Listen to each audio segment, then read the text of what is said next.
Have you ever thought how difficult it was for the RAF to fight at night? Well, I found an unknown aerial tactic that they attempted to use. Here's what I found.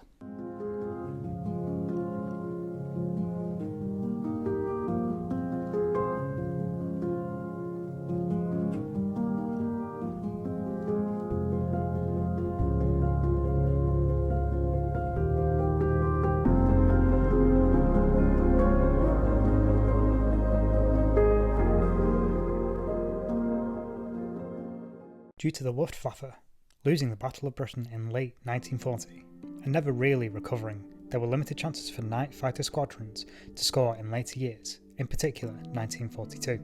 During the early years of night fighting, airborne intercept radar was still relatively new and unproven. The need for constant development of aircraft and tactics came to the fore in 1942 with turbine light. Turbine light consisted of modified Douglas Havocks flying in formation with Hawker Hurricanes.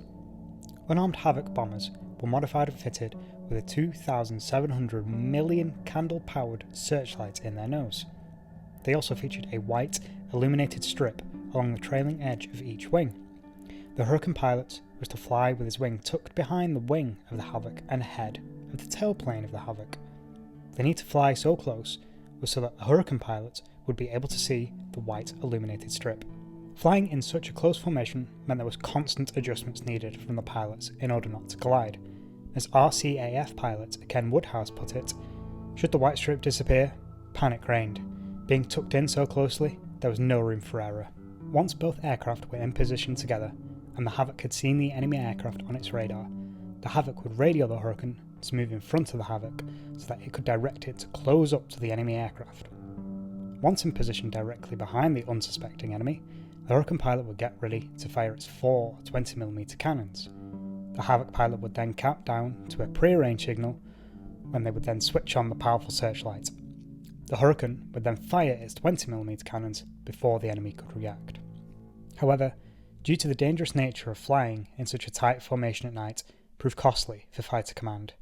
Numerous flying accidents and very few successes meant that the writing was on the wall for the turbine light experiment. With the further development of airborne intercept radar and the introduction of the Mosquito as a night fighter, the turbine light experiment was abandoned in late 1942.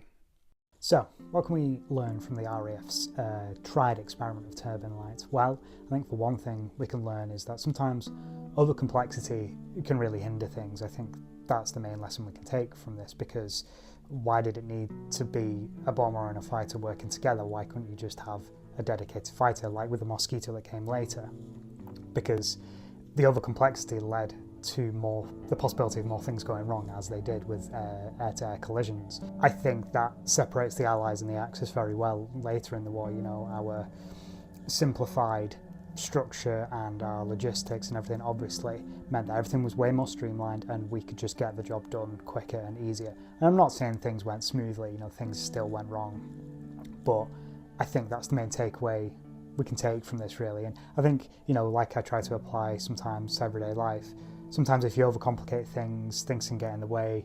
You know, if you worry about the nitty-gritty and get to the, you know, the meat of the matter, sometimes that can make life easier. I think that's the lesson I'm certainly taking from this. So a very, very cool, interesting fact that I found about this experiment. A lot of the information came from reading a really good book about the Royal Canadian Air Force, written by a former Top Gun graduate as well, which was amazing, and featured also followed by Johnny Johnson, the very famous Battle of Britain ace. So yeah, I really hope you've enjoyed that one. A little bit of a shorter one, but yep, really good start to the year again with everything going on. So finally hit 50 subscribers on here, which is amazing. Hit 500 followers over on Instagram as well, which is also amazing. Don't forget to like, share and subscribe as well, because the more you subscribe, I get to buy more things like this. So yes, thank you very much guys. I'll catch you in the next one. Peace.